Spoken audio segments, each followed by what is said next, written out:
God is good all the time. 몇 년 전부터 이 성탄절이 가까워지면 사람들이 꼭 하는 말이 있습니다. 무엇인지 아십니까? 요즘엔 길거리에 크리스마스 분위기가 참 안 나 하는 것입니다. 사람들은 경기 침체로 인해 옛날만큼 축제 분위기가 안 난다고 불평하는 것이겠지만, 사실은 저희들이야말로 이 성탄절에 누려야 될 분위기, 또 성탄절에 가져야 마땅한 그 마음을 잃어버리고 있는 것은 아닐까요? 저도 역시 이 성탄 메시지를 준비하면서도 그동안 많은 일들로 마음이 분주하고 또 자신의 허물들로 인해서 메시지를 전하는 것이 부담이 되었습니다. 하지만 성탄 말씀을 묵상하면서 이 허물 많은 질그릇에 보배가 되어주신 주님, 어둠 속에 방황하던 자에게 찾아오셔서 생명의 빛을 비춰주신 그 주님의 은혜에 깊이 감사하게 되었습니다. 저희가 오늘 말씀을 통해서 저희 가운데 겸손하고 온유한 한 아기로 찾아오셔서 임마누엘 해주시는 이 주님의 그 은혜를 함께 나누며 구원의 주님께 감사와 기쁨의 예배를 올려드릴 수 있기를 간절히 기도합니다. 다 함께 요절 말씀 9장 6절 말씀을 함께 읽겠습니다. 시작. 이는 한 아기가 우리에게 낳고 한 아들을 우리에게 주셨는데 그의 어깨에는 정사를 메었고 그의 이름은 기묘자라 모사라 전능하신 하나님이라 영존하시는 아버지라 할 것이라 평강의 왕이라 할 것임이라. 다 함께 기도하겠습니다. 거룩하신 하나님 아버지, 저희에게 이 구주 예수님을 보내주신 성탄의 은혜에 깊이 감사드립니다. 참으로 자격 없는 저희들에게 예수님의 함께하심의 은혜로 인하여 이 자격 없는 저희들을 악한 자로 보지 않으시고 거룩한 하나님의 자녀로 삼아주신 이 크신 은혜에 깊은 감사를 드립니다. 오늘 허락하신 이 말씀을 통해서 저희가 기쁨으로 주님을 영접하고 이 성탄 주간에 주님께 감사와 경배의 예배를 올려드릴 수 있기를 간절히 기도합니다. 감사드리며 예수 그리스도 이름으로 기도드렸습니다. 파트 1, 흑암의 땅에 비친 큰 빛, 1에서 2절입니다. 이사야서는 예수님이 탄생하시기 약 700년 전에 이스라엘의 회개를 촉구하고 또 장차 오실 메시아를 계시하기 위해서 쓰였습니다. 당시 이스라엘은 남유다와 북이스라엘로 나뉘어 있었는데 영적으로 타락했던 북이스라엘은 아수르에 의해 멸망당하고 말았습니다. 남유다 역시 하나님의 말씀을 무시하고 아수르에 의존했지만 도리어 강성해진 아수르의 위협을 받게 되었고, 반복되는 외세의 침략으로 백성들의 삶은 큰 고통에 시달렸습니다. 영광스러운 하나님의 백성이었던 이들이 왜 이런 고통을 당하게 되었을까요? 오늘 본문 말씀에 바로 앞에 기록된 8장 20에서 22절 말씀을 함께 읽어보겠습니다. 시작. 마땅히 율법과 증거의 말씀을 따를지니 그들이 말하는 바가 이 말씀에 맞지 아니하면 이 땅으로 헤매며 곤고하며 굶주릴 것이라. 그가 굶주릴 때에 격분하여 자기의 왕과 자기 하나님을 저주할 것이며 위를 쳐다보거나 땅을 굽어보아도 환난과 흑암과 고통의 흑암뿐이리니 그들이 심한 흑암 가운데로 쫓겨들어 가리라.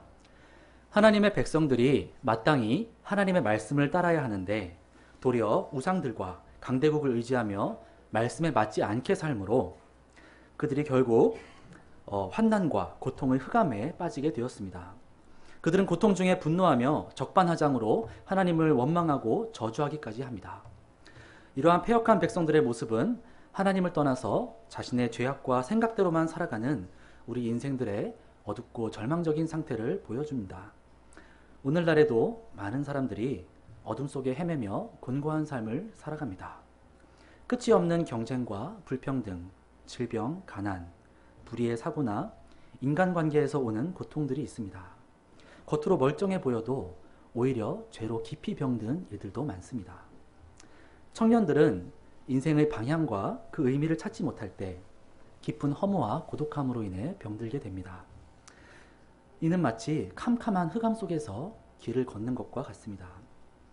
평안히 정착할 곳도 없고 위험을 피할 수도 없고 또 방향도 알지 못한 채 계속 걸어가는 그런 인생이기 때문입니다. 때로는 사람들이 이러한 고통 속에서 세상에 하나님이 어디 있느냐며 한탄하는 것을 보게 됩니다.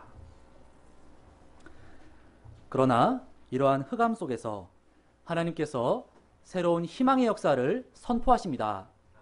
다 함께 9장 1절의 첫 문장만을 읽어보겠습니다. 시작. 전에 고통받던 자들에게는 흑암이 없으리로다. 영문 성경에는 이 말씀 앞에 nevertheless, 즉 그럼에도 불구하고 라는 단어로 시작됩니다. 패역한 백성들의 죄악에도 불구하고 하나님께서 그 고통을 불쌍히 여기시고 그들의 모든 흑암을 없애주실 구원의 날을 선포하신 것입니다. 언제 그러한 일이 일어납니까? 9장 1절 후반부 말씀을 보십시오. 옛적에 멸시를 받던 스불론과 납달리 땅이 영화롭게 되는 것이 바로 그날의 징조가 됩니다. 다음 지도를 보여주세요. 이 지도에서 보듯이 스불론과 납달리는 지리적 여건상 이방 민족들의 침입과 약탈에 자주 시달렸고 이사야 때에도 아수르의 침략으로 인해 거의 초토화되고 말았습니다. 그들은 잦은 침략으로 인해 문화적으로나 인종적으로도 이방인과 섞이게 되어 동족인 유대인들로부터도 멸시와 천대를 당했습니다. 유대인들은 이들을 더러운 이방인이라 하여 이방의 갈릴리라고 불렀습니다. 우리 민족의 역사에서도 병자호란, 임진왜란, 그리고 일제의 침략 때도 이러한 비참한 일들이 있었습니다. 나라가 지켜줄 힘이 없어서 외세의 침략에 유린당하고 온갖 수모를 겪었는데 살아남은 후에는 도리어 동족들로부터 버림받고 멸시와 천대를 당해야 했을 때 그 심정이 얼마나 억울하고 절망이 되었을까요? 그야말로 고통의 흑암 속에 신음하는 땅이었을 것입니다. 그런데 하나님께서는 놀랍게도 이 어둡고 비천한 절망의 땅에 가장 먼저 희망의 빛, 구원과 회복의 큰 빛을 비추어 주셔서 이 땅을 영화롭게 하셨습니다. 다 함께 본문 2절 말씀을 읽어보겠습니다. 시작. 흑암에 행하던 백성이 큰 빛을 보고 사망의 그늘진 땅에 거주하던 자에게 빛이 비치도다. 이 빛은 시간이 지나면 또다시 사라질 일시적인 정치적 혹은 사회적 회복만을 의미하지 않습니다. 사망의 그늘진 땅에 빛이 비치었다는 말씀은 이 빛이 생명을 주는 빛임을 의미합니다. 이 큰 빛은 인간의 모든 고통과 비참한 운명의 근원인 죄와 저주와 사망으로부터 구원하실 참 구원의 빛 대신 우리 주 예수님이십니다. 다 함께 요한복음 8장 12절 말씀을 읽어보겠습니다. 시작. 예수께서 또 말씀하여 이르시되 나는 세상의 빛이니 나를 따르는 자는 어둠에 다니지 아니하고 생명의 빛을 얻으리라. 예수님께서는 스스로를 세상의 빛, 생명의 빛으로 선포하셨습니다. 태초에 가장 먼저 빛을 창조하신 하나님의 그 성품도 빛의 특성과 참으로 닮으셨습니다. 빛의 특성이 어떠합니까? 환하고 따뜻하고 또 때로는 온화하며 때로는 찬란합니다. 빛에는 에너지가 있어서 그 에너지로 지구상의 모든 생명체가 생명을 유지합니다. 빛은 어두움을 몰아냅니다. 아무리 짙은 어두움이라도 환한 빛이 비치면 더 이상 맞서지 못하고 물러갈 수밖에 없습니다. 참 빛으로 오신 예수님께서 우리의 삶에 임하실 때 우리를 올가매고 있던 그 짙은 어두움들이 사라지고 비로소 환한 생명의 빛을 바라는 사람으로 변화됩니다. 자의식과 허무로 인해 시들시들하던 사람도 독수리 같은 인생이 되고 다른 이들을 도울 만큼 밝은 에너지가 생깁니다. 7 귀신에 들렸던 마리아, 38년 된 중풍병자, 거라사 광인, 또 눈먼 거지가 예수님을 만났을 때 그러하였습니다. 여기 계신 목자님들도 각자의 어둠 속에서 빛 대신 예수님을 만나 기쁨의 새 인생을 사는 증인들입니다. 전에 교회 앞에 메밀집의 사장님께서 저를 자꾸만 전도사님이라고 부르셨습니다. 아마도 교회 모임으로만 가니까 그렇게 짐작하신 것 같습니다. 그런데 이를 들으신 사모님께서 기진 목자님 인상이 약간 그런 분위기가 생겼죠? 옛날에 기진이었으면 정말 어림도 없는 일이었는데 그죠? 호호호 이렇게 웃으며 말씀하셨습니다. 옆에 동역자도 있었지만 부정할 수 없는 과거였습니다. 기억해보면 처음 교회에 왔을 때 저는 그야말로 어두운 회색빛이었습니다. 항상 검은 모자를 눌러쓰고 담배 냄새를 풍기며 사람들에게 독설과 까칠함을 쏘아댔습니다. 삶에 대한 허무와 또 운명주의에 대한 분노와 절망이 저의 내면을 올가매고 있었습니다. 제가 예수님을 만나지 못했다면 지금 어찌 되었을지 생각만 해도 아찔합니다. 어둠 속에서도 그것이 어둠인지도 알지 못하던 저에게 찾아오셔서 환한 생명의 빛을 비춰주심으로 병든 내면과 삶을 날마다 고쳐주시는 예수님의 은혜에 깊은 감사를 드립니다. 생명의 빛 되신 예수님께서 처음 복음을 선포하시고 기적을 행하신 곳이 바로 이방의 갈릴리였습니다. 예수님의 많은 사역이 갈릴리에서 이루어졌습니다. 마태는 이사야서 말씀을 인용하여 갈릴리에서 천국 복음이 전파되기 시작함으로써 흑암의 백성이 큰 빛을 보리라는 이 예언이 그대로 성취되었음을 증언합니다. 주님께서는 예루살렘의 화려한 성전이 아닌 변방의 갈릴리의 백성들에게 복음을 주시고 또 교만한 제사장들 대신 보잘것없는 갈릴리의 어부들을 제자 삼고 위대한 사도들로 세우셨습니다. 춥고 어두운 시골이 먼저 봄을 맞이한다는 말이 있습니다. 저도 아파트에만 살 때 몰랐는데 한적한 시골인 화천에 살다 보니 날마다 핸드폰 어플로 기온을 체크하면서 언제 봄이 오나 기다리게 되었습니다.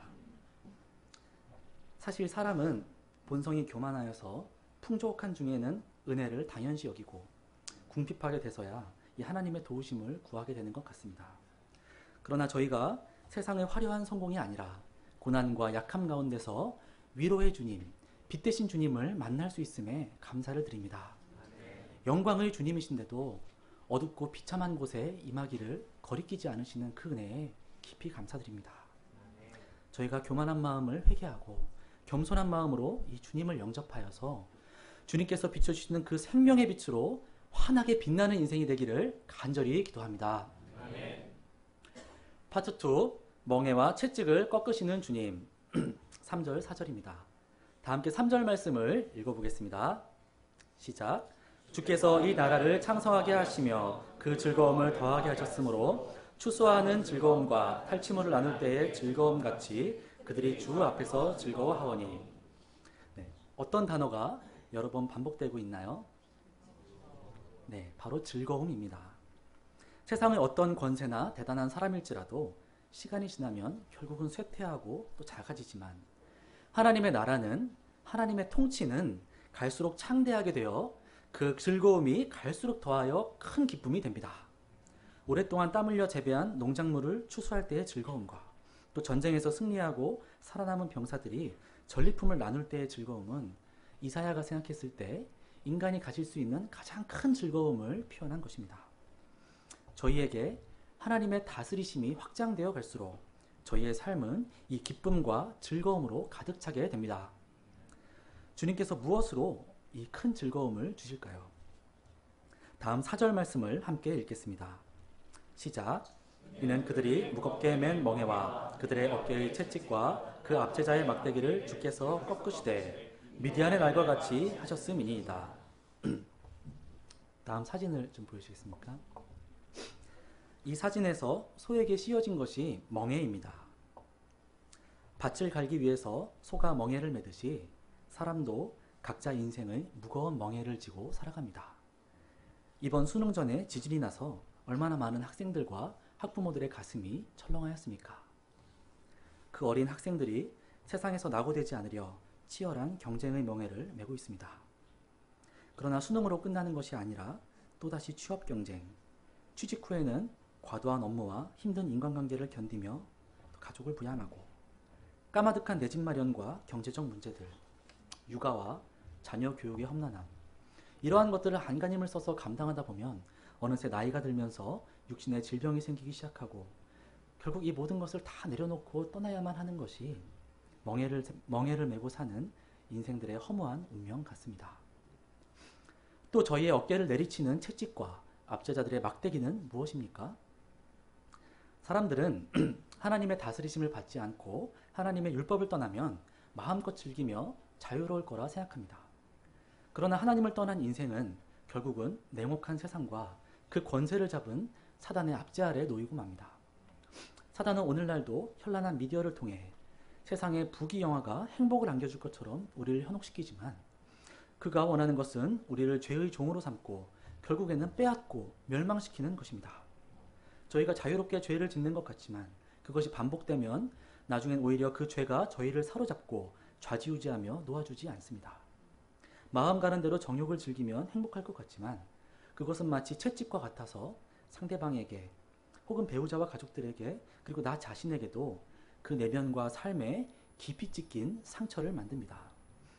자기의 욕심대로 또 세상의 가치관대로 사는 것이 죄가 되는 줄도 또 상처가 되는 줄도 모르고 살아가다 보면 내면과 인간관계에서 피고름 맺힌 상처로 가득한 병든 인생이 되어버립니다. 이 세상은 저희로 하여금 바닷가의 모래를 두 손으로 움켜쥐듯이 일생 동안 안간힘을 써서 움켜쥐는 인생을 살지만 종국에는 두 손을 펴보면 다 빠져나가고 아무것도 남는 것이 없는 그런 아무런 의미도 남지 않는 비참한 존재로 만들고 있습니다. 저희 중에 누가 이 사망의 굴레에서 스스로를 구원할 수 있겠습니까? 그러나 이제 다시 한번 4절 말씀을 보십시오.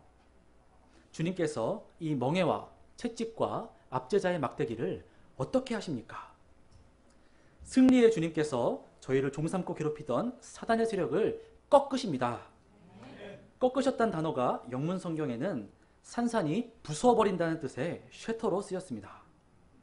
또 미디안의 날이란 하나님께서 이스라엘의 극히 적은 수의 군대로 미디안의 엄청난 대군을 무찌르게 하신 사건으로서 사람의 힘이 아닌 하나님의 권능으로 이루시는 크고 완전한 승리를 의미합니다. 사람들이 도저히 벗어날 수 없는 처지나 상황을 운명이라 말하는데 연약하고 한계적인 저희가 할 수 있는 것은 거기에 순응하여 운명의 노예로 살거나 아니면 거기에서 도망칠 수 있는 유일한 길은 오직 죽음뿐이었습니다. 그런데 승리의 예수님께서 저희의 구주로 오셔서 이 운명의 굴레를 모든 멍에를 산산이 부수어뜨려 주심으로써 참된 자유와 승리를 안겨주신 것입니다. 그러므로 주님께서는 저희에게 평안하고 담대하라 내가 세상을 이기었노라 선포하셨습니다. 아무리 소망이 없던 자라도 이 예수님을 영접하고 조금씩 예수님과 하나가 되어갈 때 그를 올가매고 있던 온갖 멍에와 채찍으로부터 하나씩 해방되는 자유를 누리게 됩니다. 정말 그렇지 않습니까? 절망의 가정에 천국의 소망이 싹트고 아무것도 의미가 없던 허무한 인생이 주님 안에서 모든 것이 의미로 충만해지는 기쁨의 인생이 됩니다. 최근 한 기사에서 조용진이란 분의 간증을 보게 되었습니다. 그는 어린 시절에 사고로 시력을 거의 잃은 적이 있었습니다. 몇 년 뒤에 시력이 조금 돌아와서 뒤늦게 학교에 입학했지만 맨 앞자리에 앉아도 모든 것이 희미하게만 보여서 아마 이렇게 항상 이렇게 눈가를 찌푸리고 있었던 것 같습니다. 어느 날 그의 얼굴에 딱딱한 것이 날아와 딱 부딪혔는데 보니까 분필이었습니다. 동태눈깔 조용진! 이 선생님의 한마디에 교실은 순식간에 웃음바다가 되었고 어린 조용진은 수치심과 모욕감에 학교를 뛰쳐나와 무작정 홀몸으로 상경하였습니다. 당시 한국은 매우 가난했던 시기였는데 서울에서 하필이면 왕초거지에게 붙잡혀서 앵벌이가 되었습니다.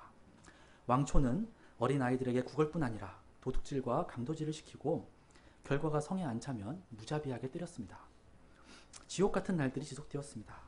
어느 날 거지들이 어린 그를 한참 때리다가 죽은 줄 알고 연고지 없는 시체를 쌓아두는 화물칸에 갖다 버렸습니다. 그는 피투성이가 된 채 대여섯 명의 시체들 틈에 누워서 기절했다가 깨기를 수없이 반복했다고 합니다. 가까스로 살아남은 그는 나쁜 짓만 일삼으면서 나이가 들 때까지 소년원과 교도소를 제 집같이 드나들었습니다. 당시에 그는 먹여주고 씻겨주는 이 교도소가 가장 천국 같았다고 합니다. 어찌나 강도짓을 많이 했는지 겨우 32살 나이에 무기징역을 선고받았습니다. 교도소에서도 그는 다른 수감자들에게 폭행을 일삼았습니다. 통제가 안 되니까 이 수갑 3개를 채우고 독방에 갇히곤 하였습니다. 그야말로 아무런 희망도 없는 흑암의 인생이었습니다. 그런데 어느 날 쇠창살 앞에서 신입 교도관이 조영진 형제님 하고 부르더랍니다. 처음 보는데 왜 형제래? 이렇게 하고 보는데 예수 믿고 구원받으세요 하더랍니다. 교회 집사한테 속은 기억도 있던 그는 벽에 머리를 박고 욕설을 퍼부면서 난리를 쳤습니다. 그런데 그 교도관은 날마다 찾아오더니 어느 날은 성경책과 찬송가를 선물했습니다. 조용진은 나는 한글도 모르는데 책을 선물하냐며 또 화가 나가지고 머리를 박고 성경책을 찢어버리고 난리를 쳤답니다. 아무리 욕설을 퍼붓고 난리를 쳐도 이 교도관이 날마다 찾아와서 예수님 믿으라고 하니까 오히려 그가 지칠 지경이 되었습니다. 그래서 어느 날 더 이상 못 오게 할 심산으로 누런 가르침을 긁어모았다가 그 교도관의 얼굴에 정통으로 딱 뱉었습니다. 그런데 웬걸 이 교도관이 그 침을 닥치도 않은 채로 그 자리에 무릎을 꿇더니 눈물을 펑펑 흘리며 기도하더라는 것입니다. 하나님, 저는 일찍이 하나님을 알아서 구원을 주셨는데 조영진 형제님은 하나님을 알지 못하고 무슨 짓을 하는지 알지 못하니 더 일찍 전하지 못한 저에게 모든 것을 벌하시고 조영진 형제님을 구원하여 주십시오. 이 기도는 마치 사람들에 의해 십자가에 못 박히신 채 아버지, 저들을 사하여 주옵소서, 자기들이 하는 것을 알지 못합니다 하시던 예수님의 기도를 연상시킵니다. 그 기도와 그 눈물이 그토록 악에 바쳤던 조영진의 마음을 큰 충격으로 깨뜨렸습니다. 그 후 어떤 일들이 있었을까요? 그는 교도소에서 한글을 배웠고 성경을 읽기 시작했습니다. 구타 소리와 욕설이 가득했던 감방에서 찬송 소리와 성경이 읽는 소리가 들리기 시작했습니다. 교도소에서 성경을 50독 이상 읽고 교도관의 보증으로 12년 뒤에 출소하였습니다. 그는 막노동으로 생계를 벌면서도 다른 출소자들을 도왔고 틈틈이 신학을 공부하다가 그로부터 10여 년이 지난 뒤에야 목사 안수를 받았습니다. 다음, 이 사진은 조용진 목사님이 출소자들에게 일터와 숙식을 제공하고 사회에 정착하도록 돕기 위해서 운영하는 주은 농장에서 사모님과 함께 농장을 돌보는 모습입니다. 참으로 고통의 흑암 속에서 죽을 수밖에 없는 인생들에게 찾아오셔서 생명의 환한 빛을 비춰주시고 나아가 빛의 존재로 변화시키시는 주님의 놀라우신 은혜에 감사와 찬양을 올려드립니다. 파트 3, 한 아기로 오신 구주 예수님. 5에서 7절입니다. 5절 말씀을 보십시오. 어지러이 싸우는 군인들의 신과 피 묻은 겉옷이 불에 섭같이 살라지리니. 전쟁은 인간에게 있을 수 있는 가장 극심한 갈등과 죄악을 의미합니다. 그러나 하나님의 때가 이르면 세상의 모든 갈등과 전쟁이 지푸라기가 불에 타듯이 흔적도 없이 사라지게 될 것입니다. 이는 인간의 노력이 아닌 오직 하나님의 권능으로 이루어질 수 있는 세상의 마지막에 이루어질 완전한 평화를 의미합니다. 이 어지러운 세상에 어떻게 이러한 일들이 이루어질 수 있을까요? 그것은 구원의 하나님께서 저희 가운데 한 아기를 주셨기 때문입니다. 다 함께 6절 말씀을 읽어보겠습니다. 시작. 이는 한 아기가 우리에게 낳고 한 아들을 우리에게 주신 바 되었는데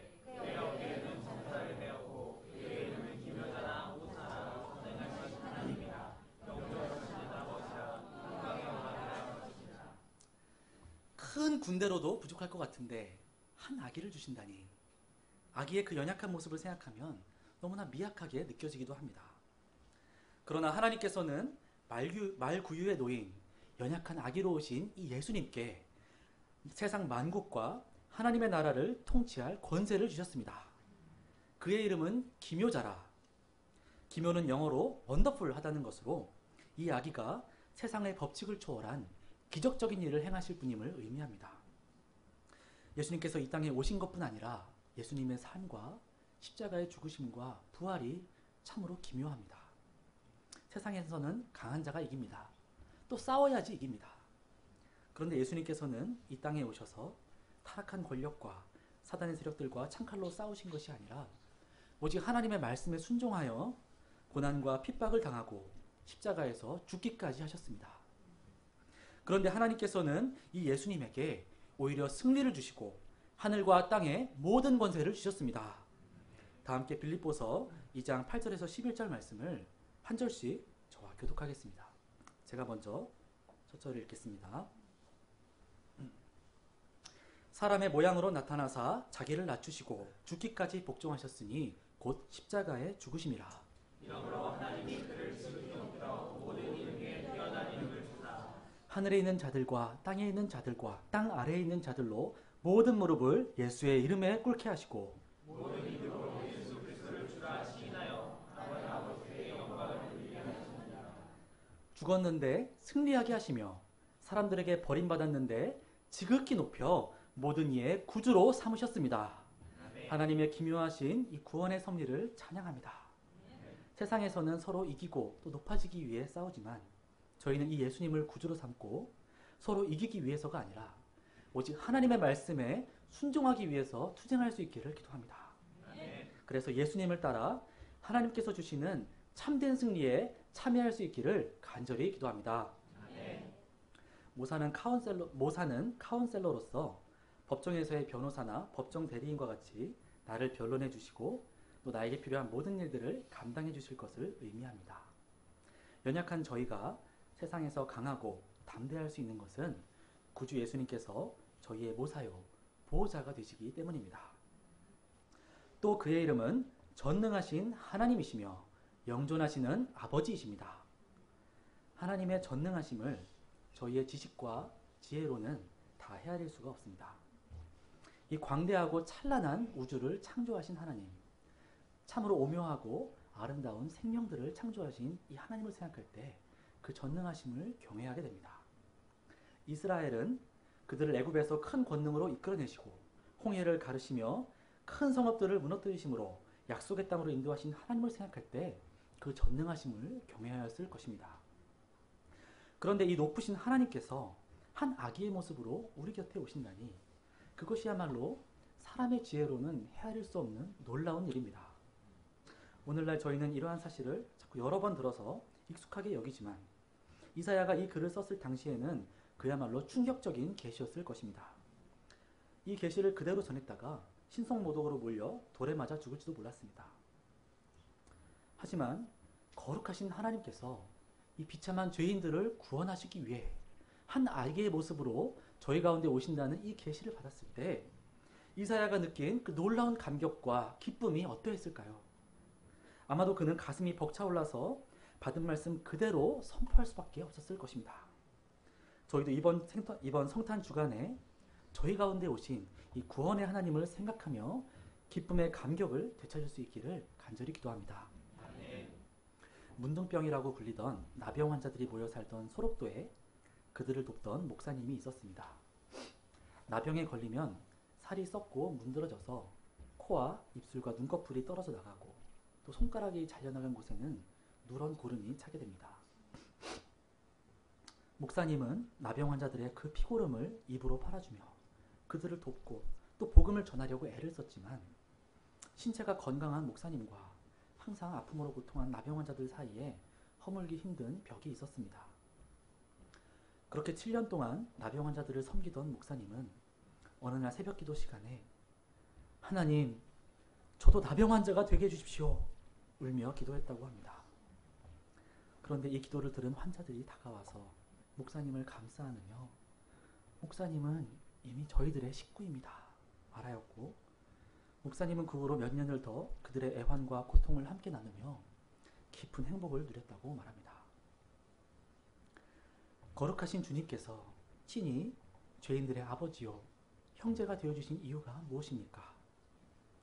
저희와 똑같은 연약한 모습으로 냄새나고 흉악한 땅에 찾아오신 그 이유가 저희를 도우실 뿐 아니라 저희의 약함과 병든 마음을 깊이 이해하시고 진정한 위로와 구원을 주시기 위함입니다.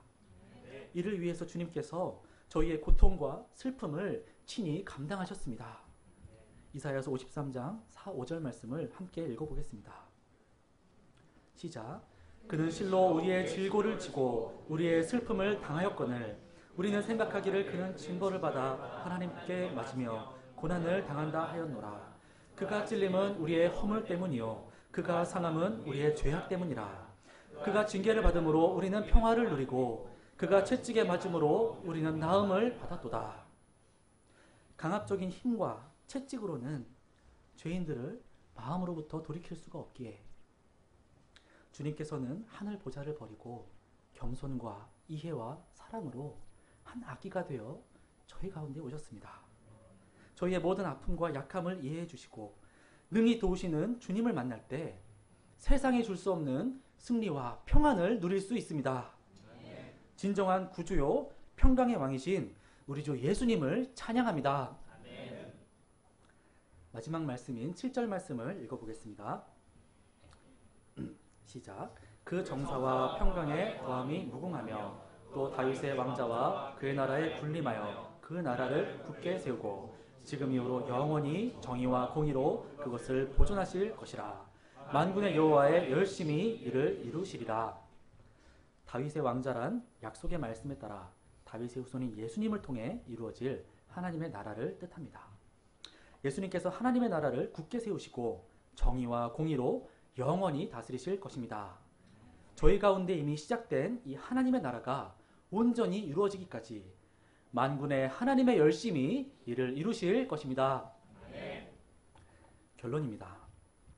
저희 모두는 하나님을 떠나 자기 욕심과 뜻대로 살아갈 때 결국 고통의 흑암과 사망의 그늘진 땅에 헤매는 비참한 존재가 될 수밖에 없습니다.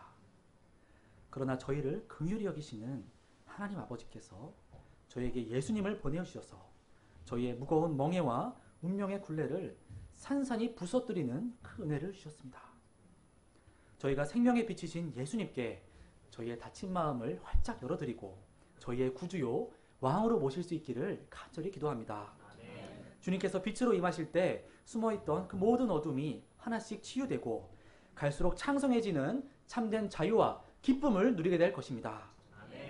한 아기로 저에게 와주신 참 구주 예수님을 온 마음으로 경배하고 찬양하는 성탄이 되기를 간절히 기도합니다. 다 함께 요절 말씀 9장 6절을 읽고 제가 기도하고 마치겠습니다. 시작. 이는 한 아기가 우리에게 낳고 한 아들을 우리에게 주신 바 되었는데 그의 어깨에는 정사를 메었고 그의 이름은 기묘자라 보사라 전능하신 하나님이라 영존하시는 아버지라 평강의 왕이라 할 것임이라. 기도하겠습니다. 은혜와 사랑이 충만하신 하나님 아버지, 한 아기로 저희 가운데 오셔서 자격 없는 저희들의 참된 구주가 되어주신 주님께 깊은 감사와 찬양을 올려드립니다. 저희 모두가 겸손하게 주님 앞에 마음을 열고 이 생명의 빛 되신 주님을 영접하여 환하게 빛나는 그 기쁨으로 충만하여 주기를 간절히 기도합니다. 이 거룩한 성탄에 오직 주님께서 모든 영광을 받아주시기를 기도합니다. 감사드리며 예수 그리스도 이름으로 기도드렸습니다.